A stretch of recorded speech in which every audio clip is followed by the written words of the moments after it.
Not to arrest తొలగించండి, శ్రవణ్ రావుపై సుప్రీంకోర్టులో petition. Phone tapping కేసులో దర్యాప్తు అధికారుల దాఖలు, మే 9వ తేదీకి విచారణ వాయిదా.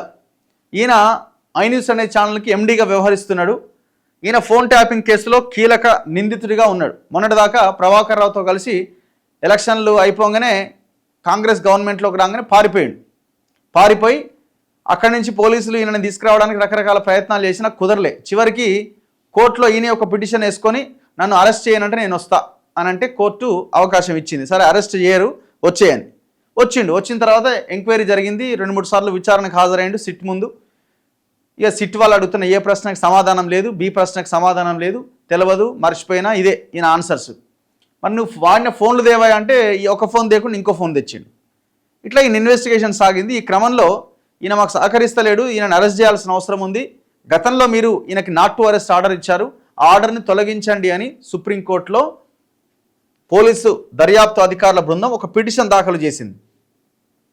ఫోన్ ట్యాపింగ్ కేసులో కీలక నిందితుడిగా ఉన్న శ్రవణ్ రావుకు కల్పించిన మధ్యంతర రక్షణను తొలగించాలని కోరుతూ సుప్రీంకోర్టులో రాష్ట్ర ప్రభుత్వం పిటిషన్ దాఖలు చేసింది.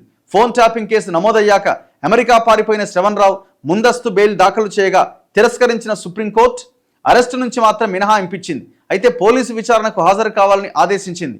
ఈ ఆదేశాలతో ఈ మధ్య విచారణకు హాజరైనప్పటికీ సిట్ అధికారులకు సంతృప్తికరమైన సమాధానాలు ఇవ్వలే. అధికారులు అడిగిన చాలా ప్రశ్నలకు సమాధానం దాటవేశారు. ఈ వ్యవహారం వెనుక ఉన్న సూత్రధారులు ఎవరు అని పలుమార్లు ప్రశ్నించినా నోరు విప్పలే. విచారణకు సహకరించిన నేపథ్యంలో నాట్ టు అరెస్ట్ రక్షణను ఉపసంహరించాలని పిటిషన్లో దర్యాప్తు కోరారు. ఈ పిటిషన్ను విచారణకు స్వీకరించిన న్యాయస్థానం తదుపరి విచారణ మే 9వ తేదీకి వాయిదా వేసింది. అప్పటి వరకు శ్రవణ్ రావుకు మధ్యంతర ఉపశమనం కొనసాగుతుంది. రాష్ట్ర వ్యాప్తంగా సంచలనం సృష్టించిన ఫోన్ ట్యాపింగ్ కేసు దర్యాప్తు అధికారులు శ్రవణ్ రావుపై సిబిఐ ద్వారా రెడ్ కార్నర్ నోటీసు జారీ చేయించడం, పాస్పోర్ట్ కూడా రద్దు చేయించడంతో ఆయన స్వదేశానికి తిరిగి రాక తప్పలే. అరెస్టు నుంచి కూడా సుప్రీంకోర్టు మినహాయింపు ఇవ్వడంతో ఇక్కడికి వచ్చిండు. ఇది కథ ఈయనది. ఈయన ఛానళ్ళ సర్వర్లు పెట్టి మంది ఫోన్లు ట్యాప్ చేసుకుంటూ పోయిరు అన్నట్టు కేసీఆర్తో కలిసి. మళ్ళీనేమో సర్వేలు చేసినాం మేము, ఫోన్లు ట్యాప్ చేయలేదు, మళ్ళీ కథలన్నీ స్టోరీలు.